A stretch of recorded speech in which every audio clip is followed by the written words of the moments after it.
Welcome back દોસ્તો. તો સ્વાગત છે તમારું ફરીથી મારા એક નવા વ્લોગમાં. તો 2-3 દિવસથી વ્લોગ આવ્યા નહોતા કારણ કે થોડીક તબિયત ડાઉન હતી, એટલે વ્લોગ કર્યા નહોતા. શાંતિથી બેઠા હતા 2-3 દિવસ, પણ આજથી પાછા વ્લોગ ચાલુ કરીશું. રોનક પણ ગામડેથી પાછો આવતો રહ્યો છે. કાલે આવ્યો હતો પણ કાલે વ્લોગ નહોતો બનાવ્યો, એટલે એને વ્લોગમાં લીધો નહોતો. એટલે એને ગામડાનો રિવ્યુ જાણે. રોનક, કેવું રહ્યું ગામડે જઈને આવે એમાં?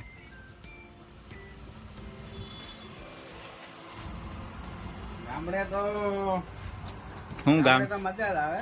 અચ્છા ગામડા જેવી સુખી જિંદગી તો કે છે નહીં. અચ્છા, કેરી બેરી ખાઈને આવ્યા છો ને? તો નહીં, કેરી તો ખાઈ નહીં આવ્યો નતો તો તો મજા આવતી એમ ગામડે. કેમ કેરી કેમ નો ખાધી ભાઈ? ગામડે ગયા ને કેરી કેમ નો ખાધી તમે મિત્રો? હજી આવી નતું.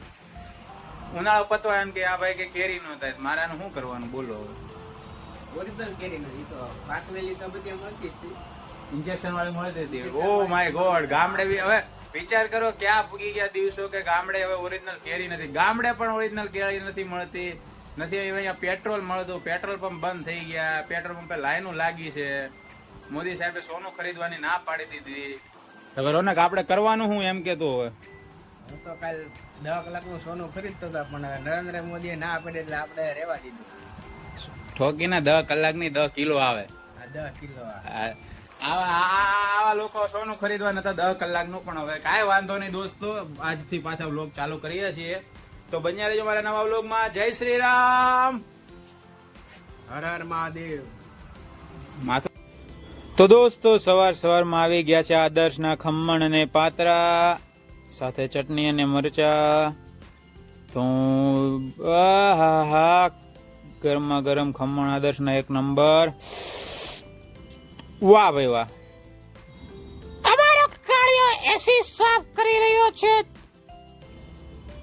જેટલું એ એસી ને ઘસે છે ને, એટલું કદાચ એનું મોઢું ઘસ્યું હોત ને તો અત્યારે કેટરીના કેફ જેવો સુંદર હોત અત્યારે મારો ભાઈ.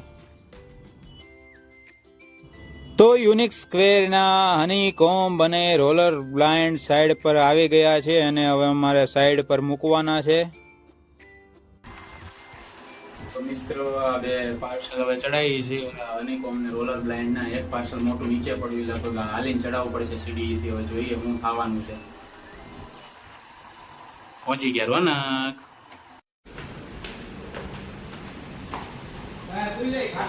ખાટલો નાખીને સુઈ જવાનું તો ઉપર ચડાવી દે. કે છેલ્લું મોટું પાર્સલ છે હવે સીડીથી જાય છે. હું રોનક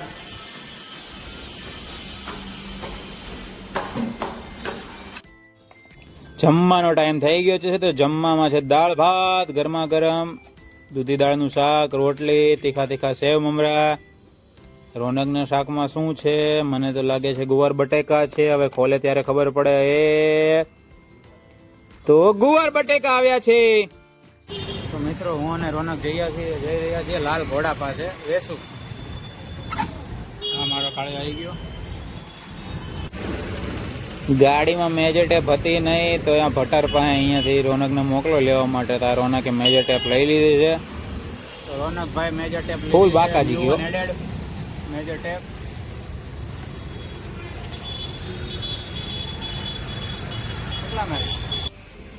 તો અહીંયા અમારે વોલપેપર મારવાનું હતું આ સાઈડ ઉપર. તો 3 જગ્યાએ વોલપેપર મારવાનું છે. અહીંયા રઘુવીર સ્પેક્ટ્રમમાં એક અહીંયા વોલપેપર આવશે અને એક હોલમાં ટીવી યુનિટ પાસે આવવાનું છે અહીંયા.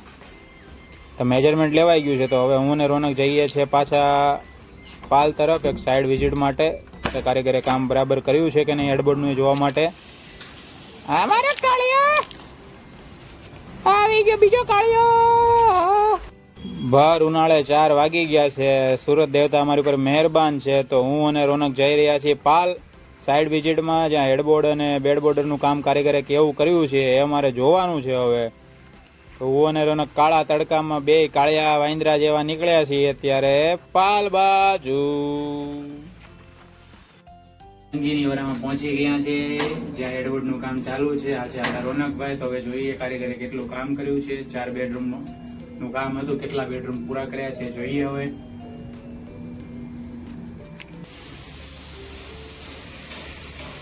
દોસ્તો, તો એક રૂમમાં હેડબોર્ડ લાગી ગયું છે.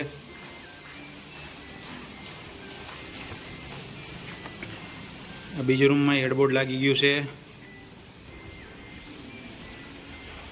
આ ત્રીજી રૂમમાં ખાલી હેડબોર્ડ લગાવવાનું તો એ પણ લાગી ગયું છે.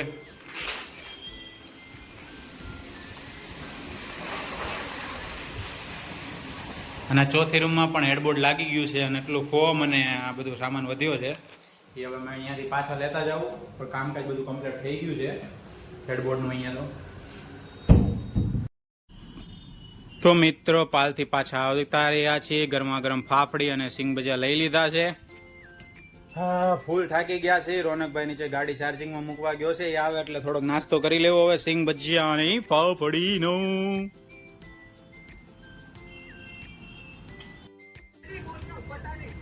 તો મિત્રો ગોલમાલ 3 જોઈ રહ્યા છીએ. ફાફડી સિંગ ભજીયા. રોનકભાઈ પોતે સિંગ ભજીયા ખાય છે. આપણે ગરમા ગરમ ફાફડી ખાઈ. આવી ગયા આપણા કરીના મેડમ. ક્યાં ગયા? આવી ગયા જોવો તમે. તો તુષારભાઈ ઓફિસે આવી ગયા છે. તો આજે અમારે પ્રોગ્રામ છે પુલાવ અને મંચુરિયમનો. કારણ કે આ એક પાર્સલ છે ને એ તુષારભાઈને નાખવાનું છે, ગામડે મોકલાવાનું છે. આ લાંબુ પાર્સલ જે તમે જોવો છો એ. તો ઘરે જઈને નાહી ધોઈને પાછો આવ્યો છું. અને જો તુષારભાઈએ અત્યારે મંચુરિયમની મંગાવી લીધું છે. તો પછી આજે અમે ફરીથી લઈ આવ્યા ડીઆર વર્લ્ડ પાસેથી ચાઇનીઝ ભેળ. એક પ્લેટ. ઓહો બહુ જ મસ્ત બનાવે છે ભાઈ. તો આજે નક્કી કર્યું હતું કે 6 વાગ્યાના નાસ્તામાં આજે ચાઇનીઝ ભેળ ખાઈ લેવાની છે. તો હું અને રોનક ગયા હતા લેવા માટે. ફૂલ ટ્રાફિક હતી. ટ્રાફિકને તોડી ફોડીને મેં ચાઇનીઝ ભેળ પાર્સલ કરાવી લીધી. તો હવે અમે બધા બેઠા બેઠા ચાઇનીઝ ભેળ ખાશું. તો મિત્રો માતાજીની દયા કૃપાથી ફરીથી જો ચાઇનીઝ ભેળ મંગાવી છે. રોનક એકવાર ખાધી હતી. રોનકનો રિવ્યુ કેવો હતો? તીખી નહોતી ને રોનક? હા મોળી હતી ને. આજે નિકુંજ ખાય અને જો હમણાં રિવ્યુ આપે હમણાં ખાઈ લઈને પછી જોઈ. હવે રિવ્યુ લેવાનો જ બધાને. એમ કહેતા હતા તીખી નથી આવતી. તો હમણાં ચાખે ને બધા પછી હમણાં રિવ્યુ લઈ લે. કોઈને પાણી પીવાનું થતું જ નથી અત્યારે. હવે દોસ્તો ભેળનો પ્રોગ્રામ સમાપ્ત કરી લીધો છે. હવે રોનકભાઈનો રિવ્યુ જાણીએ. શું કઈ તકલીફ છે કે નથી કઈ તકલીફ? તો રોનકભાઈ કેવો રહ્યો તમારો ચાઇનીઝ ભેળનો અનુભવ? ચાઇનીઝ ભેળ તો ખાતા ખવાય તો ગઈ પણ અત્યારે હવે સાતીમાં થોડુંક કેવરાવે છે. જાવું લાગે જિંદગીમાંથી. એટલે સંડાસમાં જવું લાગે કે ઉપર જવું? ઉપરની સીધું ડાયરેક્ટ હવે આવે છે. બળતરા થાય છે ને એ એક હાર્ટ એટેક આવવાની તૈયારી છે બસ હવે તારે. હજી જો 7 વાગ્યા પહેલા તો ઉપડી જા. આરતી સમય થાય પહેલા હું પ્રાર્થના કરી ભગવાનને. એટલે અમે કહેતા અમારું માને કોણ પણ તીખું ન હોય શેઠ. એસિડિટી થઈ ગઈ લાગે રોનકભાઈને. હવે જોઈ કાલે રોનકની શું હાલત થાય છે.